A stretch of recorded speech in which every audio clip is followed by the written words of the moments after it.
अब यो सनस्क्रिन नलगाएको यो भयो है, जल्यो यसमा है, पुरै यस्तो भयो है सनस्क्रिन नलगा। नमस्ते, वेलकम टु माई च्यानल। अनि म चाहिँ स्किन केयरको भिडियो गरिरहेको छु। अनि त्यस पछाडि आज चाहिँ मैले सनस्क्रिन लाउँदा र नलाउँदा कति फरक पर्छ भनेर चाहिँ यो कटनमा मैले लगाएर ट्राई गर्छु। हजुर हेर्नु होला भिडियो।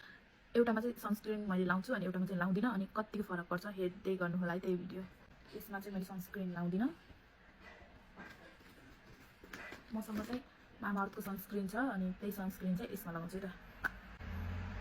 कतिको हुन्छ सनस्क्रिन चाहिँ मजाले लगाउनु पर्ने हुन्छ। हामीले चाहिँ त्यो थोरै कन्जुस गरेर थोरै लगाउने होइन, अलिकति धेरै लगाउनु पर्छ ल।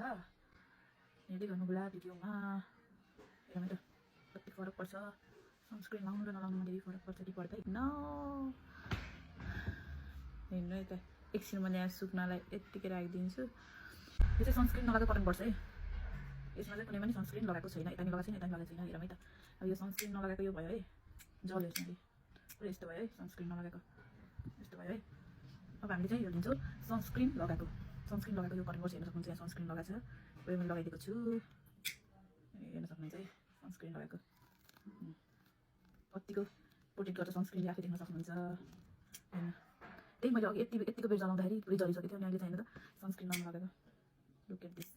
लुक एट दिस सनस्क्रिनको प्रोटेक्ट कतिको हुन्छ। यो मामाअर्थको सनस्क्रिन हो है। यो चाहिँ सनस्क्रिन नलगाएको कटन बड्स अनि यो चाहिँ सनस्क्रिन लगाएको कटन बड्स हेर्न सक्नुहुन्छ है।